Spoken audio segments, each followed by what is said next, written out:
with a client. Really beautiful conversation that I had with a client a couple of weeks ago. We started our conversation off with this idea of how overwhelming, this idea of evaluation can be. I think it's important to really just embrace and understand that evaluation can be overwhelming in the sense of, it's a brand new process. Not everyone is trained, in these processes and procedures and methods. So that's one element to it. But then the other element to it is, as nonprofit leaders and professionals, we care deeply about the work that we're doing. And so sometimes this idea of evaluating our work is incredibly vulnerable. And so as we go through this presentation today, I really encourage all of you to self-reflect and to think about, okay, what is my personal relationship or kind of orientation towards evaluation and assessment? Are there any vulnerabilities that I feel? And you definitely don't have to share those with us today, but at least reflect on those for yourself and sort of say, all right, what are some potential hurdles or barriers I may experience as a result of beginning my evaluation journey? Or what areas of strength do I feel that I already have that can contribute or transfer as a skill set to the work around evaluation and assessment? Okay.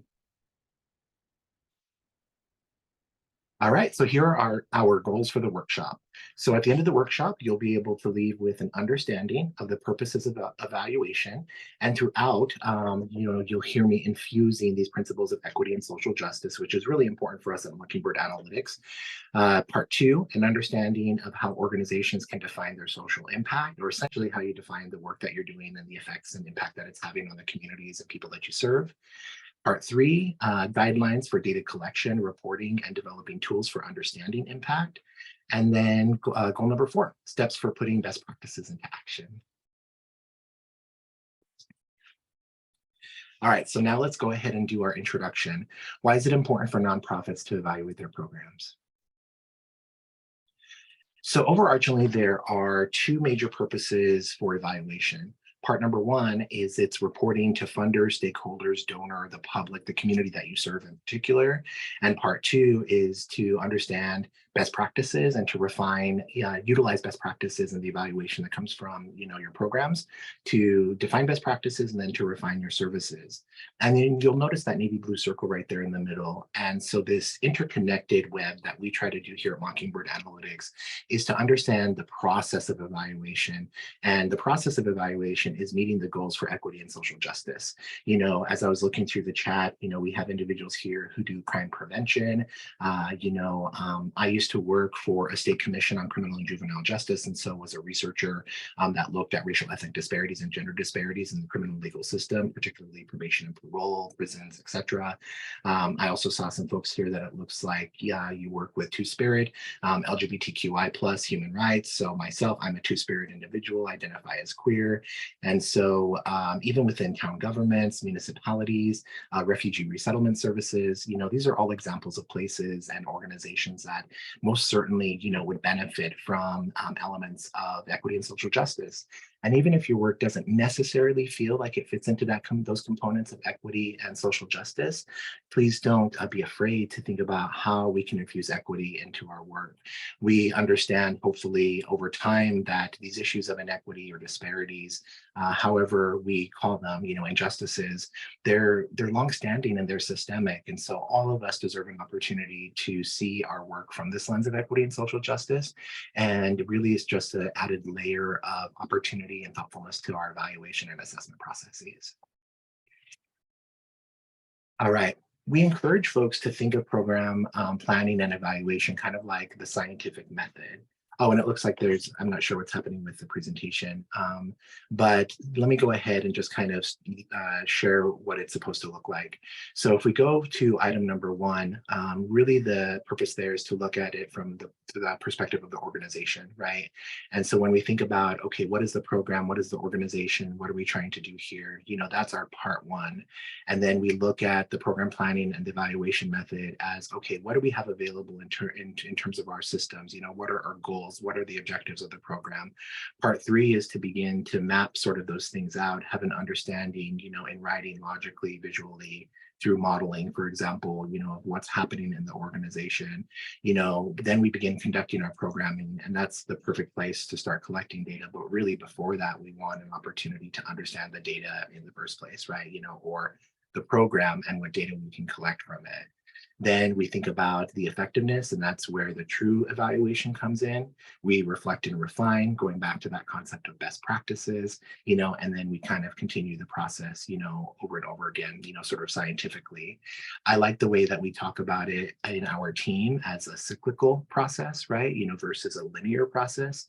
One thing that's really important to me as a researcher and evaluator is that, this process is not linear.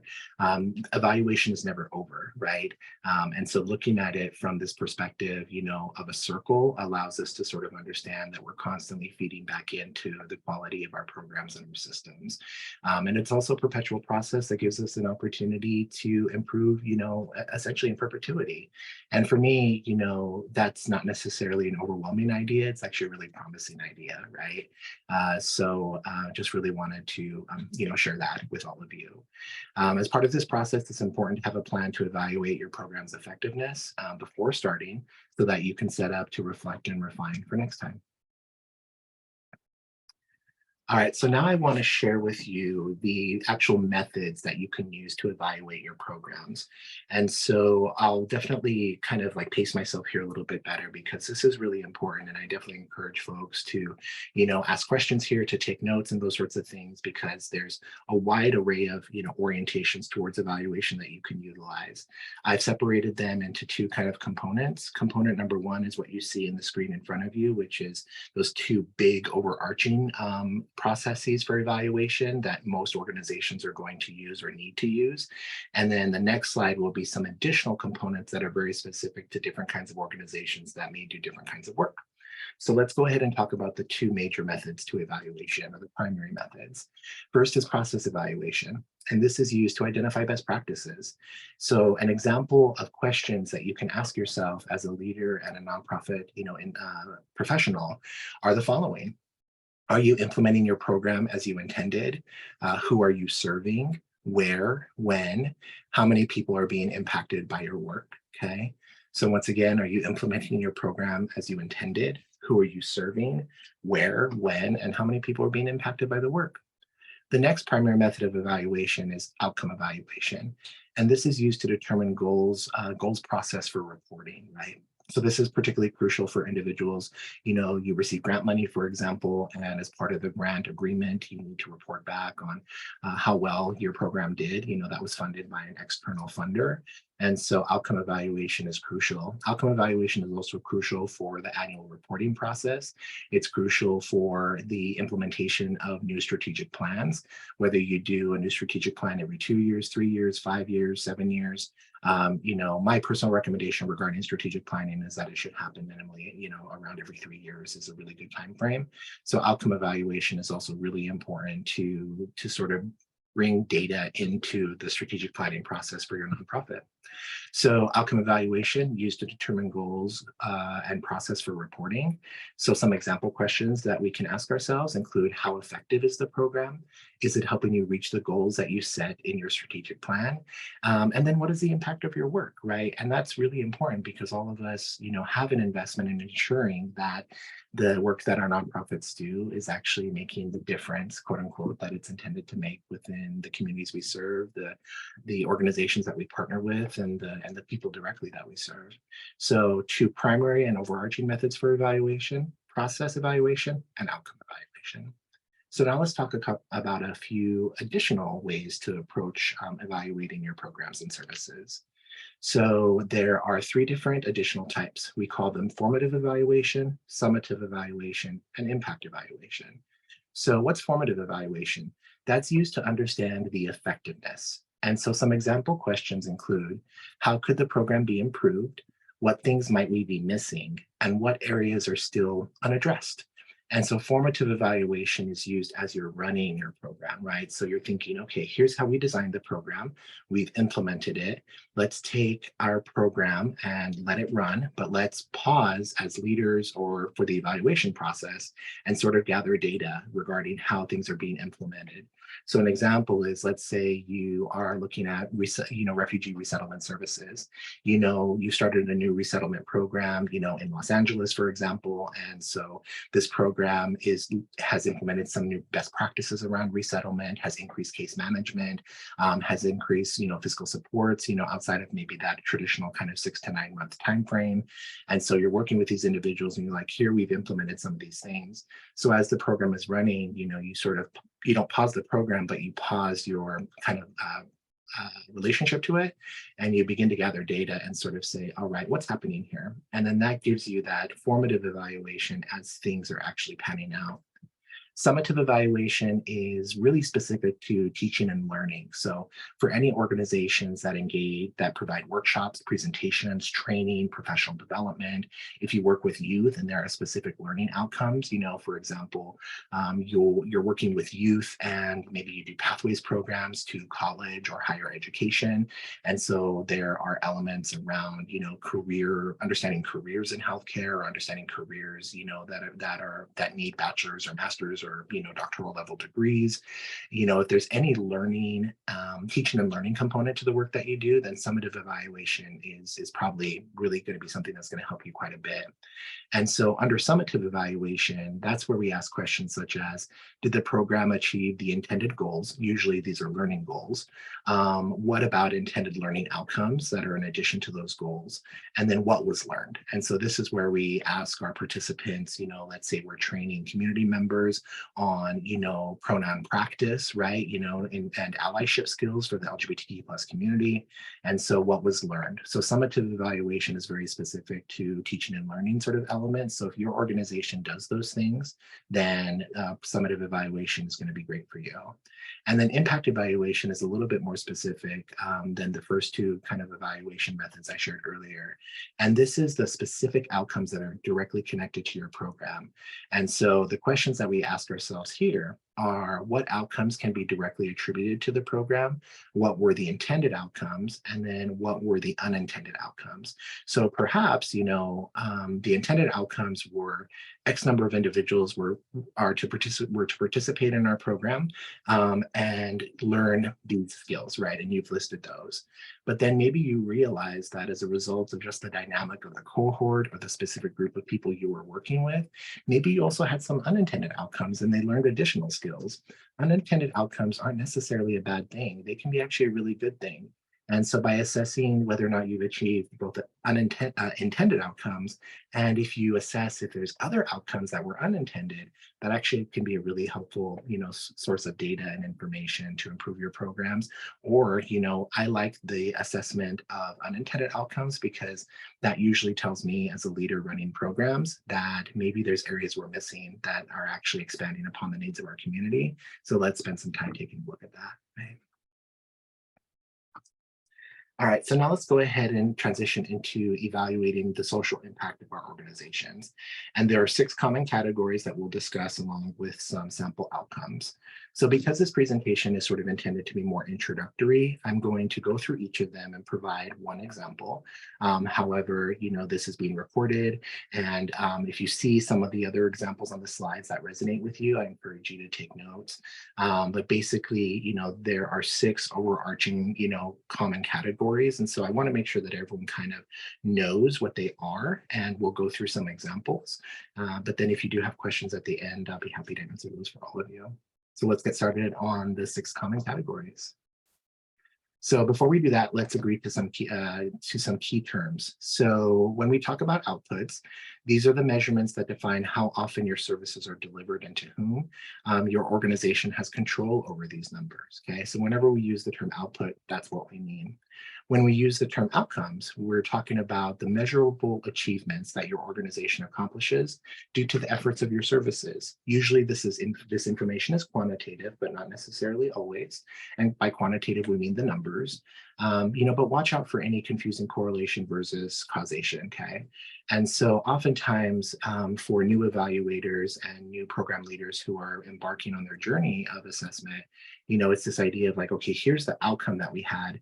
And the idea is, okay, we hope or we're assuming that the outcome is a direct result of the programs or services that we've offered, but we can't always say that unless we use specific evaluation tools that require statistical modeling to determine whether or not something is correlated. So as people participate in a program, they build these skills, that's the correlation, or the causation is people participated in this program and we know for a high level of certainty that the program was the direct result of them learning these skills. So knowing the difference between, how things kind of like share a relationship to each other, they increase or decrease together is correlation.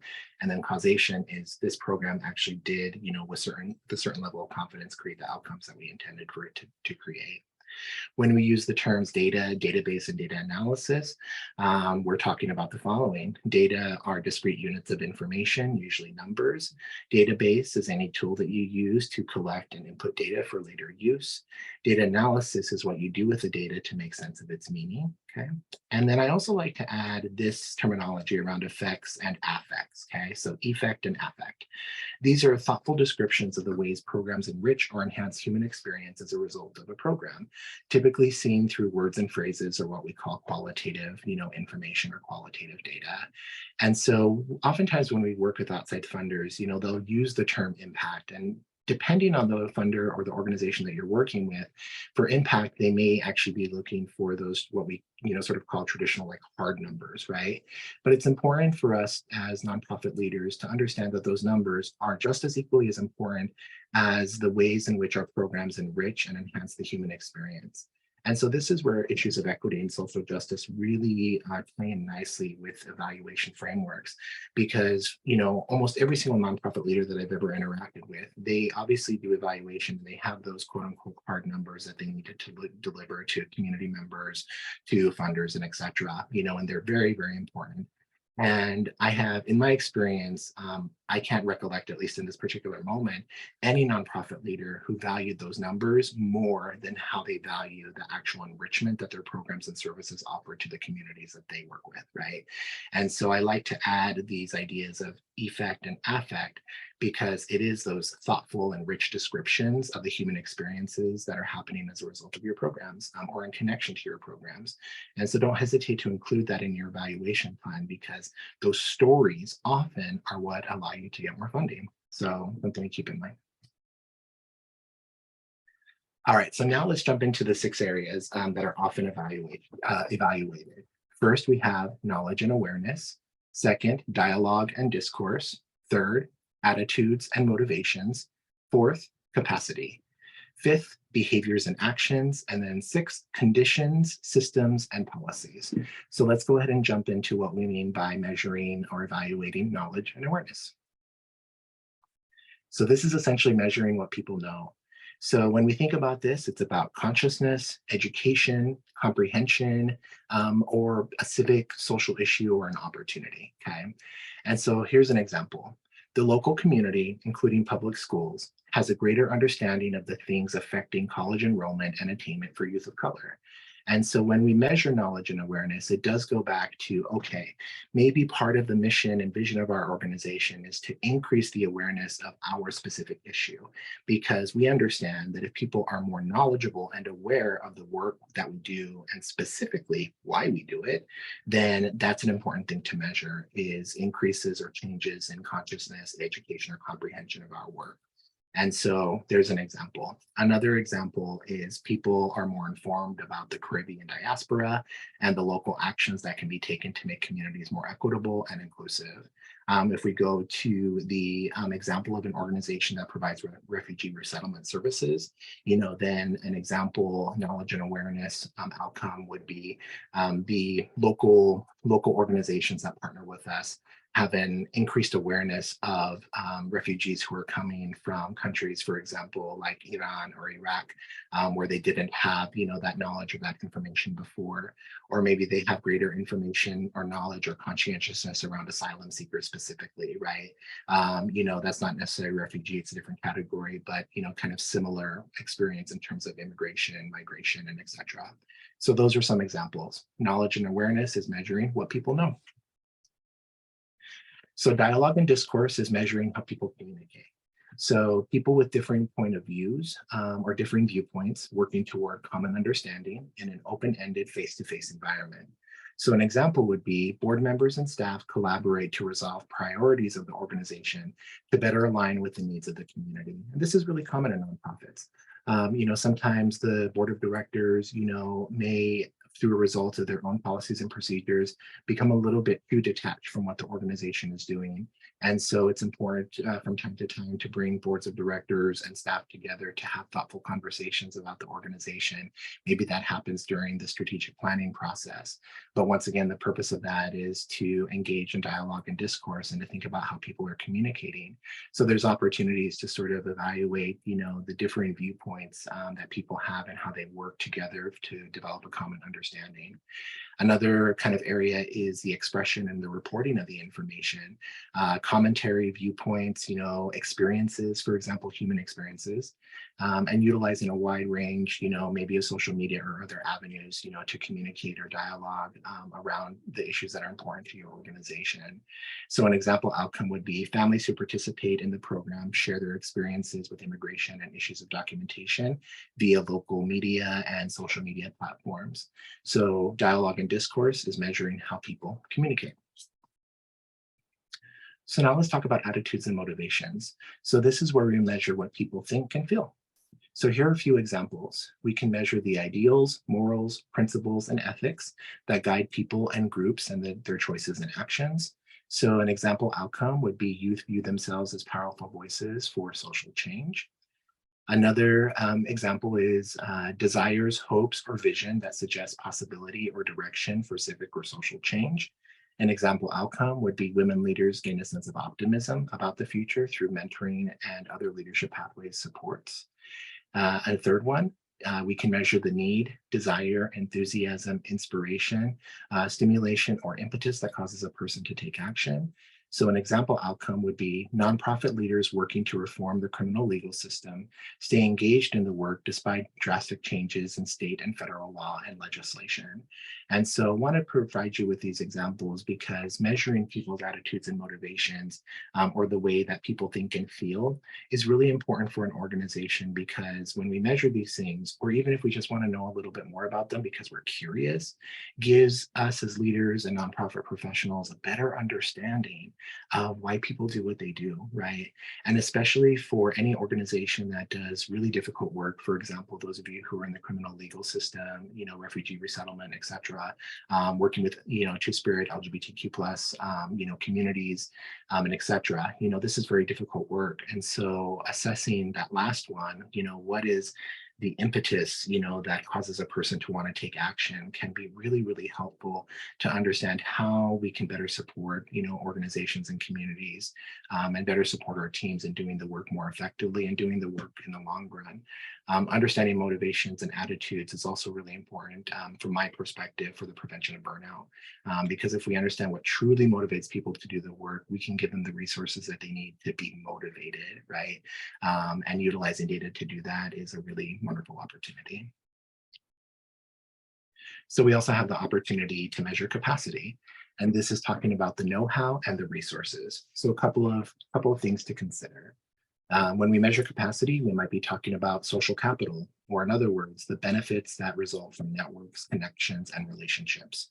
So an example outcome could be community members directly connect with city and county leaders to share experiences and recommendations on how to improve community livelihood.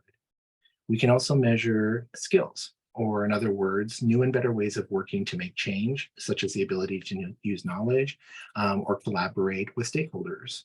So an example outcome, use ability to organize and advocate for the causes they care about through visual media, improvements, okay? We can also measure human, financial, material, or informative resources that advance civic or social activities and goals.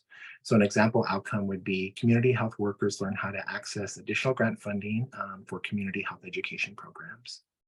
So once again, measuring capacity is measuring the know-how and the resources of our programs and particularly the people.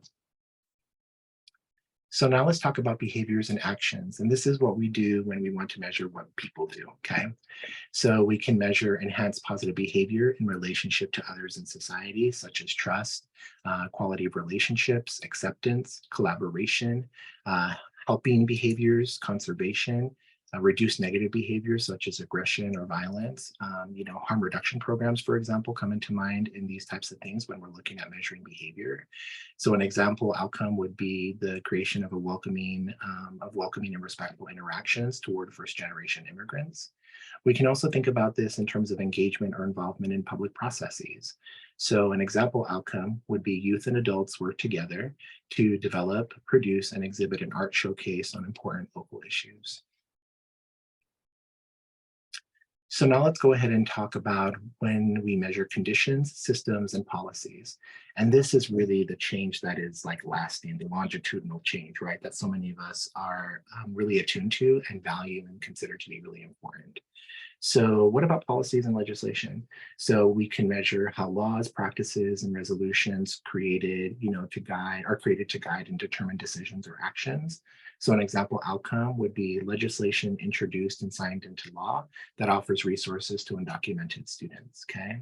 And so if you work with an organization that does, immigrants' rights work, for example, and you work with folks who are documented or undocumented, that legislative and policy legal piece is really crucial because of the particular life experiences and lived experiences of undocumented people. So it'd be definitely important to connect policies and legislation to the work that you do with undocumented, communities and people.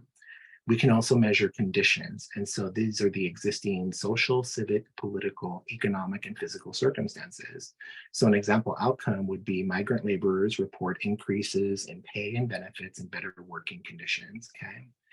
And then we can also think about systems, the combination of related policies, organizations, and structures that defines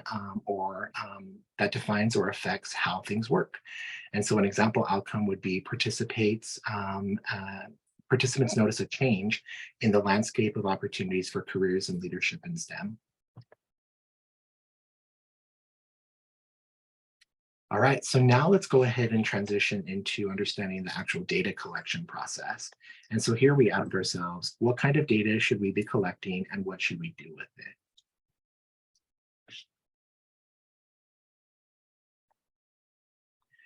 All right, so from outcomes to indicators, how do you decide what to measure? So a couple of things we want to take into consideration. Question number one, what specific evidence will demonstrate your outcome and action? Question number two, what is the most relevant data? And question number three, what is within your ability to collect? And so I want to spend actually a few moments on that final question around what is within your ability to collect. When we think about evaluation and assessment, understand that there are skilled professionals in this area for a reason. Just like we have skilled social workers to work with a specific population, skilled clinicians to work with another subset of a population, skilled community facilitators to provide education and outreach, right? Skilled harm reduction professionals. So this is not evaluation and research is not anything different than any other skilled professional that we would hire to support our organization. And so especially for small nonprofits, it's important to really sort of assess our capacity for what we're able to do or what you're able to do. And so asking ourselves that question, what is within our ability or your ability to collect, is really an important one. And it's okay to start off small. It's okay to start off in a place where we're like, you know what, let's go ahead and begin asking a single question about our program or about the programs that we run. What would be that single question? What is most relevant, right, to us? What are we actually trying to do with this program? How do we think about that and potentially measure it? What do we have at our disposal to collect evidence around it? Well, if we have staff who are involved directly in the program, is there a way for us to have them observe more intently, what's actually happening with participants and in the program? Are there ways for participants, to document the experiences of the program? And so we can integrate that into the work that they're already doing. Those are examples of how to infuse the evaluation process into your existing work in a way that matches your actual capacity, right? Or your ability to collect information. So don't be afraid to start off small, because in many respects, we have to start off somewhere. So it's important to also ask ourselves, what kind of data should we collect? So there are two primary forms of data, qualitative and quantitative. So under qualitative data, here's some example questions. Did the program change participants' knowledge, attitude, or behaviors? What did the participants learn or gain? What effect did the program have on participants' lives? Which is a really important one for the storytelling element of how we do things. Quantitative data. How many people participated? Who participated? Demographics are crucial here. When were services delivered? So the frequency. Where were services delivered geographically? And then the in and out data. So outside of just intake and entry, okay? So the in and out data, maybe you have an intake form where you gather, information about participants. That's data, right? Those intake forms are a form of data, and so that's in data. And then out data could be maybe post surveys or, information. Maybe you're working with individuals, to find long-term sustainable housing, and so part of that outcome data or out data is that they have, a place to live. Maybe it's subsidized, for example. And so the in and out data, those are some traditional examples of the intake, and entry. But we also want to think about what happens to participants, once they've officially completed our program, and then maybe a few months or even a year or a few years after the program has been completed. So think about that in and out data and how you might gather that if it's important and pertinent to the work that you're trying to do. So now let's talk about the common methods of data collection. This is not an exhaustive list. These are just some examples, but we can't stress enough that it's also important to go just beyond surveys, right? So we have pre and post program surveys. So this is really common for organizations that are implementing new programs, or programs that are intended to have specific learning outcomes. So you do a pre-survey to determine what participants know before the program. Then you run the program, and then you do a post-survey to see if they've learned what you intended them to learn.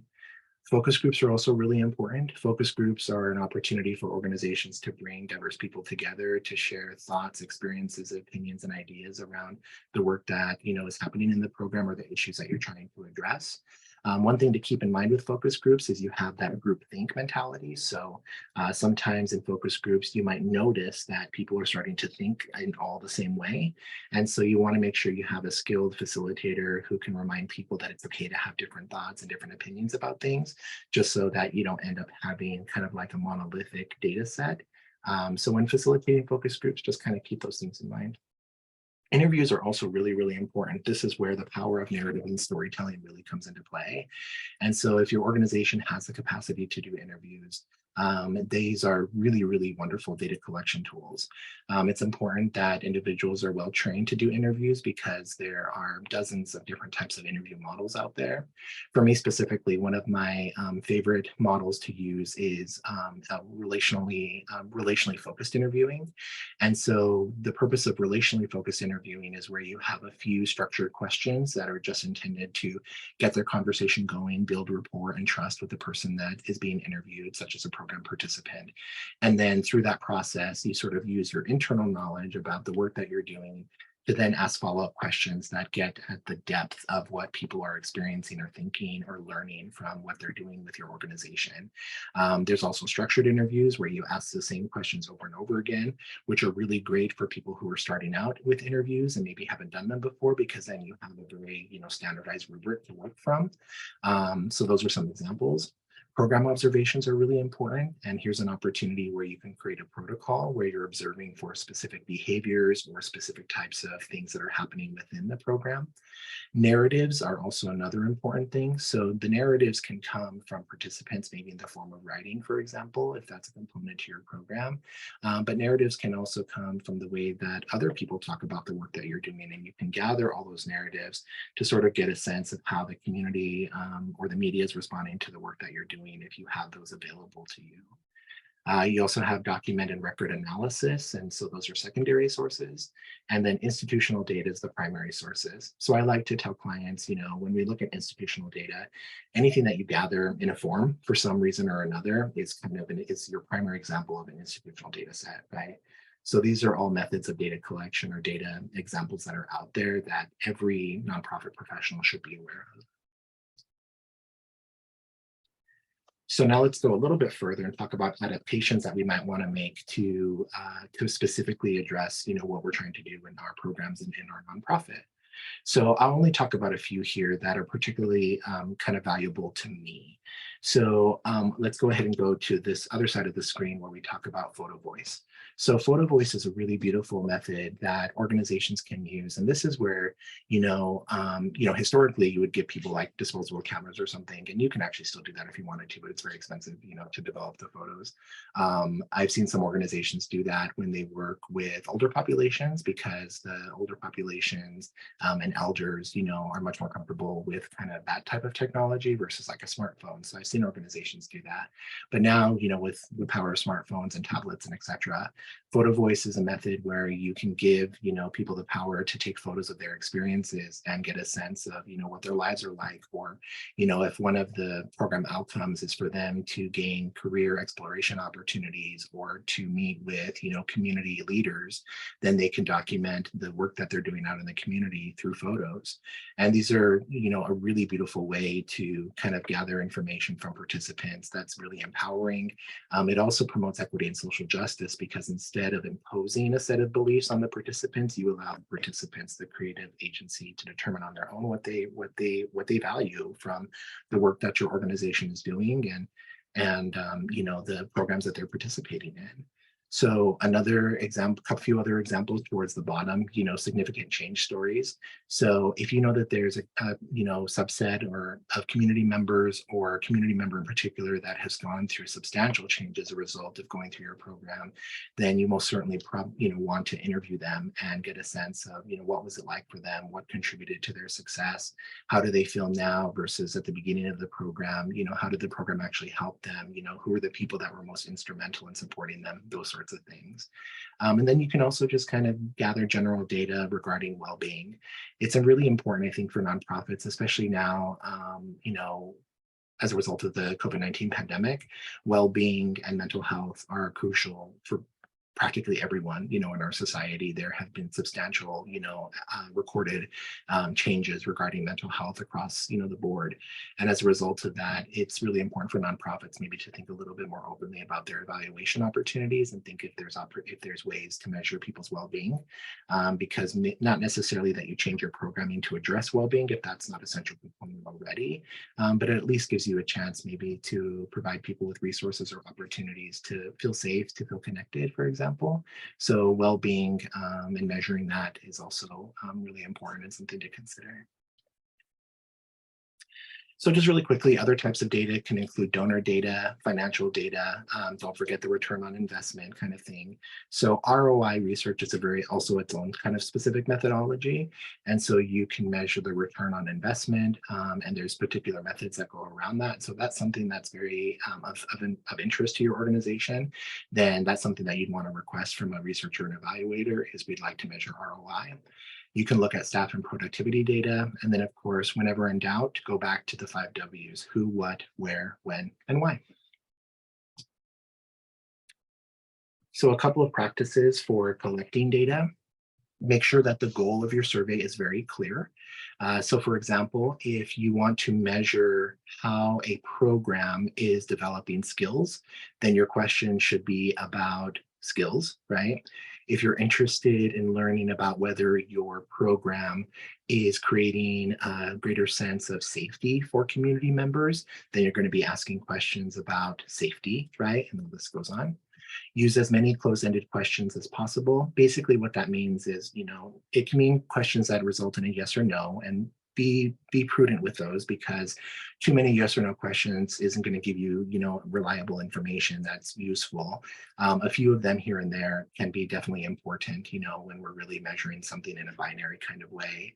But when we talk about closed-ended questions, we're talking about, questions that don't require, like, someone typing, a huge response in them. That's where you would use things like we call Likert scales, right? So everything from extremely dissatisfied to extremely satisfied, that kind of thing. Use neutral expressions in plain language. And so don't be overly wordy. That's really important for interviews, focus group questions. That's important for surveys, that kind of thing. Ensure respondent privacy. And so it's really important, especially if you're gathering really sensitive information, because that's literally part of the work that you do, is you work in the areas of like trauma, and just sensitive human experiences. Even for established participants who maybe have built trust and rapport with your program, its staff, and etc., they may be hesitant to, engage in data collection opportunities with all of you. And so in order to reassure them that things are going to be okay, you want to be really transparent about how you're going to keep their information confidential, what you actually will report and what you won't report.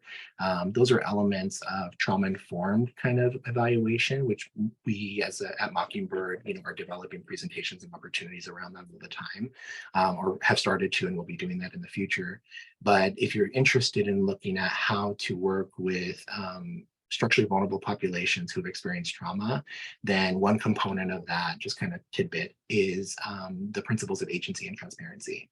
So when we're working with individuals who have survived trauma, it's important to be really transparent with them about what we are and are not going to do, what we are and are not capable of, what our goals are and are not. And then it's also important to give them agency, which means they have choice, right? Give them choices to determine their journey and their pathway. Because one of the things that we know about trauma is that it completely, if not almost 100%, eliminates transparency, because you live in uncertainty, for an extended period of time, in a very tumultuous way. And it also completely diminishes, if not 100% eliminates, agency or the ability for people to make choices.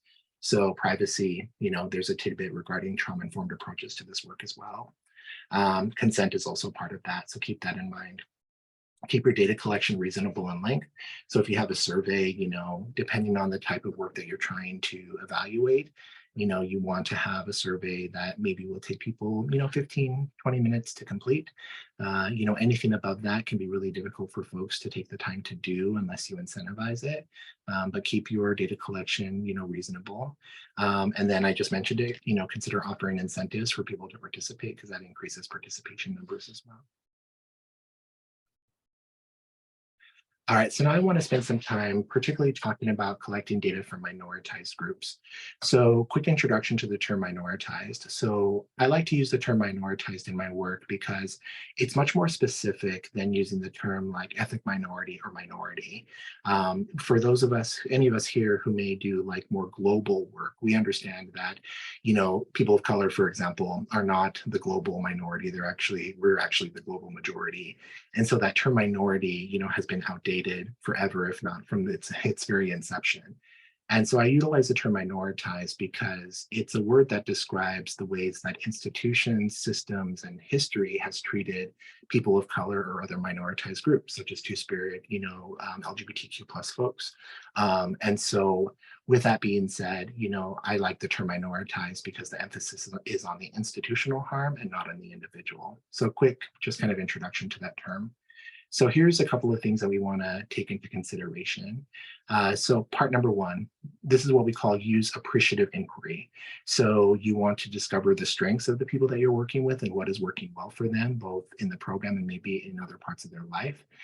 You want to actually dream and introduce this idea of optimism and opportunity and think about what is the ideal situation here. You want to think about the design of it. How do we get there? What does that actually look like? You want to deliver. And so this is where you implement suggestions and note where ideas come from. And so this is another way, we call this community-based research or community-engaged research. And this is where organizations are organizations are directly connected to communities. And so instead of doing work on communities or work for communities, you change the dynamic of it and you design with them. And so community engaged research allows us to do work with communities as equal partners or equitable partners in the process. And so doing that type of evaluation research that's more community based is a great way to implement suggestions from the community and actually honor their lived experiences and the knowledge that they bring to the table in the work that you do with them. It's also important to understand that um, we can't forget, the policies, that policies create problems, not people. And so do not let systems off the hook for creating the circumstances that lead to minoritization or what we call structural vulnerability, right?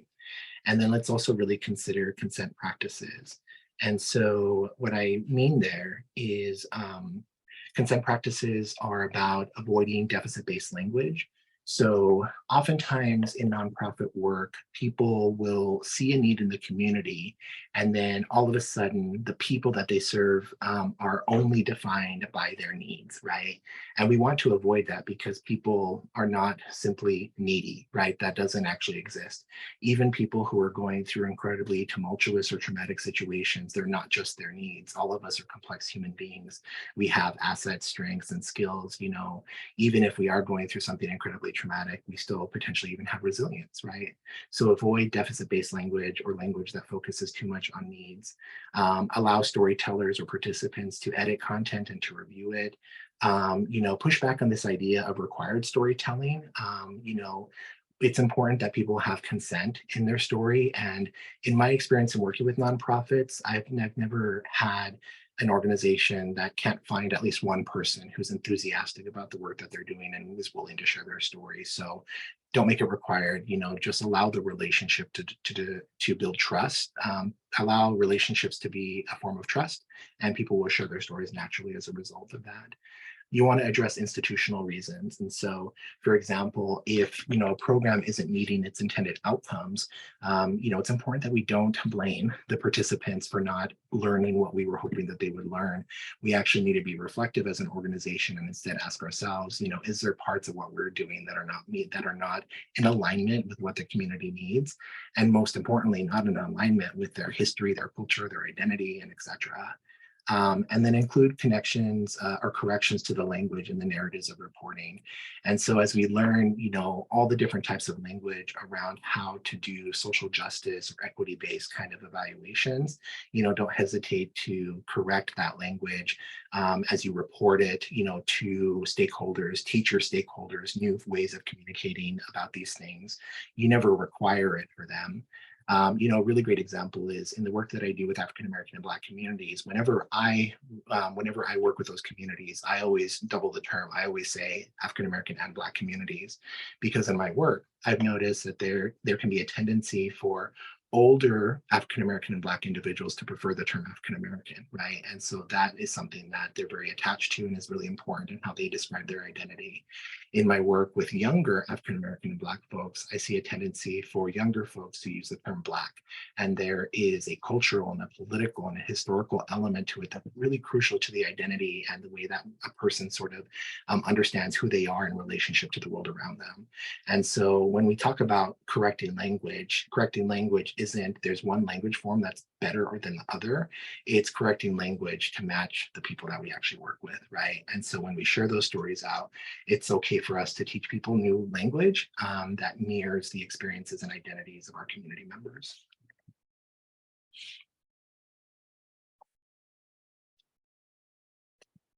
All right, so you've collected a whole bunch of data, and now what? So after data collection, you're going to organize it, clean the data if you need to, make sure that it's in a way it's in a form that's visually appealing. Super, super crucial.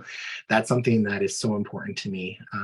Especially as an evaluator, I get a data set, and it probably is all over the place. Very first thing that I do is I put it into a visually appealing format, so then I can see the data and I'm not overwhelmed by looking at a whole bunch of numbers or a whole bunch of words. So clean the data and store it in the database in some form. Then you're going to analyze it. You're going to look for patterns, identify best practices, identify areas for growth, and then you're going to report it. So we'll create a reporting plan, create custom reports for different audiences, such as your community members, your board of directors, grantors, etc. So now let's go ahead and talk about putting best practices into action. So we want to avoid some common mistakes, include assuming that correlation is causation, because it's not. We want to think about, okay, is there any bias in this data? Maybe in the way that we ask the questions, perhaps we are only asking a certain subset of our community or our participants. Maybe the sample sizes aren't big enough. So if you serve hundreds of people, then you really want to make sure that you have data that represents hundreds of people. But if you serve a small group of people, like 50, try to get as many of those individuals to participate in some form of data collection. And even if they don't directly participate in like a survey or an interview or a focus group, then observations from program leaders can be a great way, so just really be conscientious of your sample sizes. Don't ask the wrong questions. And really another way to say that is ask questions that are actually meaningful to you and make sure that you're asking about the things that you want to know about. So if you're interested in learning outcomes, your question should be about learning outcomes. If you're interested in assessing organizational leadership, then your question should be about the types of leadership behaviors you see in your organization. Don't ask the same questions over and over again. Make sure there's diversity in those questions. The purpose of data is to learn from it. We call that data-driven practice, evidence-based practice, that kind of thing. Don't lose sight of your mission among the numbers. That's really crucial. Don't forget to include historical and political context. And so this is where those notions of equity and social justice come in particular. We as human beings, we come with institutional kind of just background, right? And so where we live and how we do things, oftentimes and sometimes in very unfortunate ways, has been determined for us based on the ways that institutions or political decisions have been made on us or for us, often at our detriment, right? And so don't forget to include conversations around the historical and political context of the folks that you're working with. And then, of course, have some sort of at least one research question, at the very beginning, because as researchers, and we go into this in depth when we do more in-depth workshops around evaluation, but research questions, every good evaluation project starts with a research question or a set of research questions. And so even if you have some data that you want to work with, you can take a look at the data and kind of see what's coming up for you, but ask yourself what you're curious about, and then that becomes your research question. So let's talk about how we integrate best practices. So we want to review, with stakeholders, advisory panels. We want to do training, professional development. We want to set growth goals. So maybe the number of clients served, for example. And then we want to do planning and maybe secondary testing. And so when we think about hiring new people, to meet the needs that we see from the data for our programs, add new components to the work that we're doing, and then maybe update metrics and resources and tools to better do the jobs that we're assigned to do. So I want to share with you just a slide that talks about, if you're interested in evaluation services, we would love for you to begin this work with Mockingbird. So we have kind of 3 standard packages that we use that we call Tier 1, 2, and 3. And so we'll definitely share this information with participants as like a separate document. I think we'll have something available like on our website or something. So Pamela, our Chief Operating Officer, will work with me to get that information to all of you.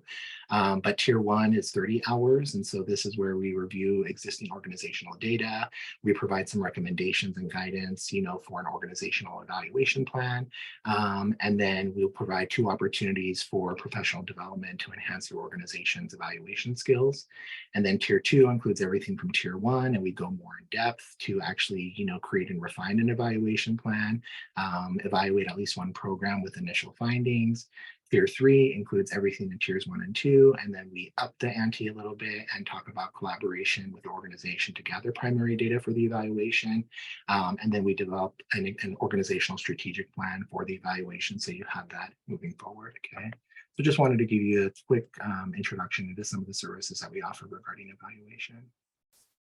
All right, so it looks like I did leave just a few minutes left for questions. So Pamela, I think you can help me out with this. If there's any questions that folks have had in the chat, I'd be happy to answer those now.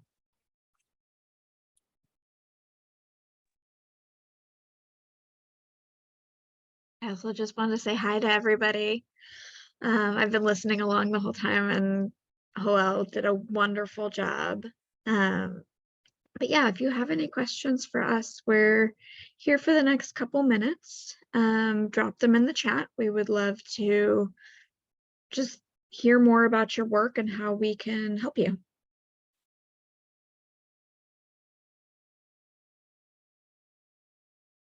And Joel, I have a quick question. Yeah, please go ahead. What's your favorite research method? Oh, my favorite research method. Oh, that's so tough. So mm, okay, my favorite research, if I had to pick one, my favorite research method is interview.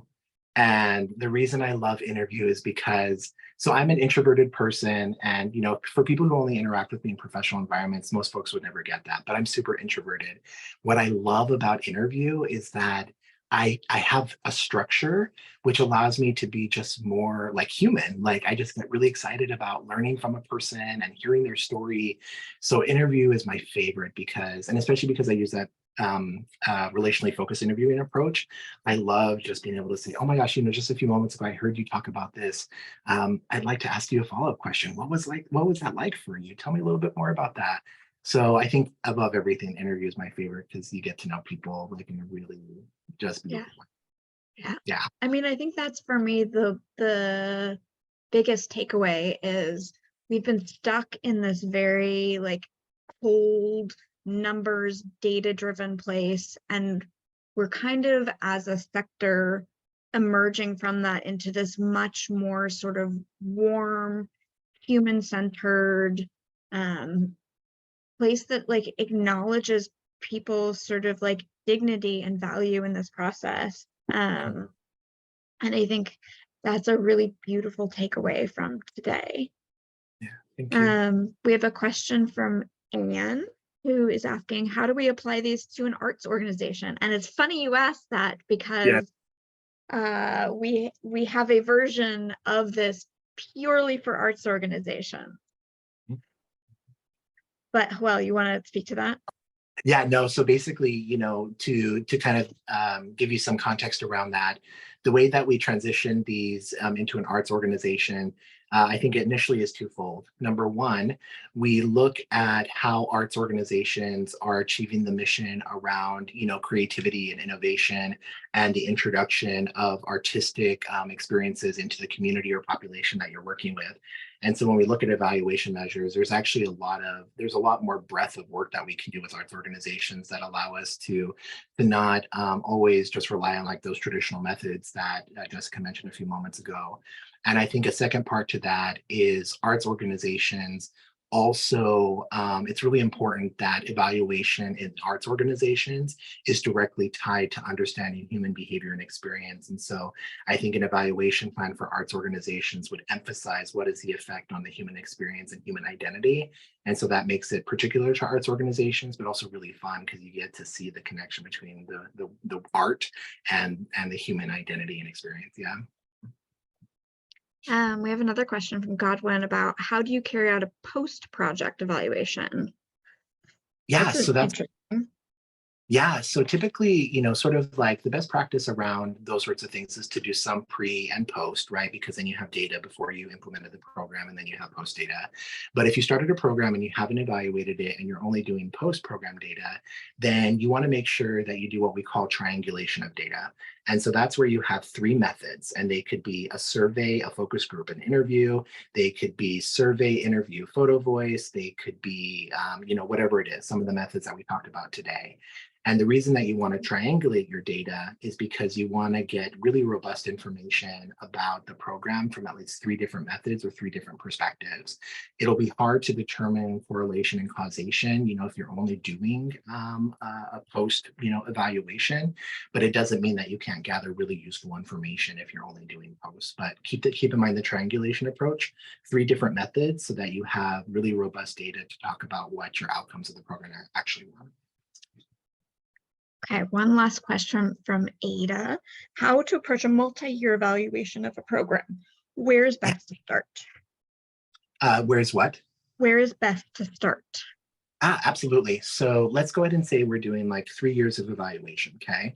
So year one is understanding the current data that you have, if any. If you have data, then you assess the data and you determine what you can do with it. And then even if you don't have data, you still have to refine. So you have to build data systems. So that would mean the construction of a database to put existing data into that's organized and logical and in a way that people can access readily. You develop, observation protocols, you develop survey instruments, you develop interview protocols. And so year one is all about developing systems. Then year two is, okay, we're going to implement these systems. We're going to see what we're learning from it. And so we take the data in real time and start developing themes and so themes and learning outcomes, from program participants and et cetera. And so then that begins to serve as the foundation to improve program, shift programming, better meet the needs of communities. And then year three is after you've done all this work, it's where the real sort of outcome and impact evaluation happens. So we've put these programs into place. We have strong evaluation systems. Now let's use very specific methods, more than likely statistical quantitative methods to really assess, here's what we've been able to do with this level of certainty. It doesn't have to be that way. That's just an example of how you would want to do things over time in a way that doesn't overburden your organization. Amazing. Thank you so much, everybody, for being here and being a part of our ecosystem. We work from a very interconnected place, and we were so delighted to have you today. If you have any questions, if you want to follow up and chat about more of our work, please send us an email, info@mockingbird.analytics.com, and we'll be happy to chat more with you. But thank you so much, Joel, for all of your beautiful work. This was really dense and helpful. So Yeah. I think Thank people you. got a lot out of this. Thanks everyone for joining us today. Bye-bye, everybody.